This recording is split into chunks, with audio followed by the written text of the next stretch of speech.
తెలంగాణలో ఒకే ఒక ఉద్యమం మిగిలి ఉందని, అది కేవలం బీసీల రిజర్వేషన్ మాత్రమేనని, బీసీ రిజర్వేషన్ల సాధనకై బీసీలంతా ఏకమవ్వాలని ఎమ్మెల్సీ తీన్మార్ మల్లన్న పిలుపునిచ్చారు. నాగర్ కర్నూలు జిల్లా కల్వకుర్తి పట్టణ కేంద్రంలో జరుగుతున్న బీసీ మహాసభ కార్యక్రమంలో MLC Teenmar Mallanna, BRS party నాయకులు ఆర్ఎస్ ప్రవీణ్ కుమార్, మిషన్ భగీరథ మాజీ vice chairman Uppala Venkatesh, BC Mahasabha వ్యవస్థాపక అధ్యక్షులు కొమ్ము శ్రీనివాస్ యాదవ్ తదితరులు పాల్గొన్నారు. ఈ సందర్భంగా తీన్మార్ మల్లన్న మాట్లాడుతూ, స్వాతంత్రం వచ్చిన నాటి నుంచి ఇప్పటి వరకు బీసీలను కేవలం ఓటు బ్యాంక్ అని వాడుకున్నారని, దేశంలో కుక్కలకు నక్కలకు లెక్కలున్నాయి కానీ బీసీల జనాభా లెక్కలు లేవని ఆరోపించారు.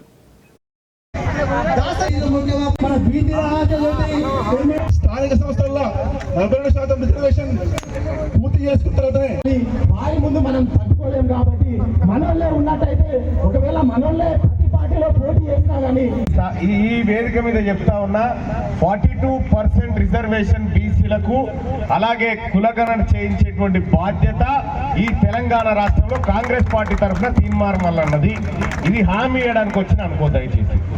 ఇక రెండో విషయం జరగాలి, రాజకీయంగా వాటా దక్కాలి, ఫలాల్లో వాటా దక్కాలి. కానీ దక్కే పరిస్థితి లేదు. ఇదివరకు లేకుండే, ఇప్పుడు అయింది మంచిగా. ఇప్పుడు బీసీలంతా ఒక్కటయ్యారు కాబట్టి అన్ని కులాల బీసీలు ఒక్కటయ్యారు. ఇక అనివార్యంగా అందరు కూడా బీసీల ఐక్యమత్యాన్ని కాంక్షించాల్సిన పరిస్థితి వచ్చింది కాబట్టి అందరు కూడా ఏకమవుతా ఉన్నారు. మేము కూడా బీసీలుగా చెప్తా ఉన్నాం, సేటు మీలాంటి బడుగు బలహీన వర్గాల మంచిని ఆలోచించే సేట్లను కూడా మేము కడుపులో పెట్టుకుంటాం. రేపు బీసీలమంతా ఎట్టి పరిస్థితిలో వదిలిపెట్టాం.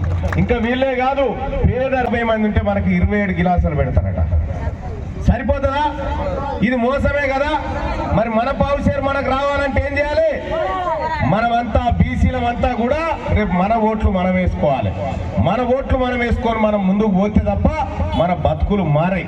ఇవాళ సంపద అంత ఎవరిది? మనదే, బీసీలదే సంపద. ఇక్కడ ఇదే నియోజకవర్గంలో ఎమ్మెల్యే గారు ఎవరు? కసిరెడ్డి నారాయణ రెడ్డి గారు.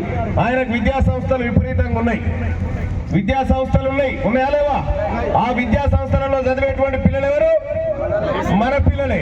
మన పిల్లగాళ్ళ దగ్గర 1,00,000, 1,50,000, 2 లక్షలు వసూలు చేసుకొని వచ్చింది.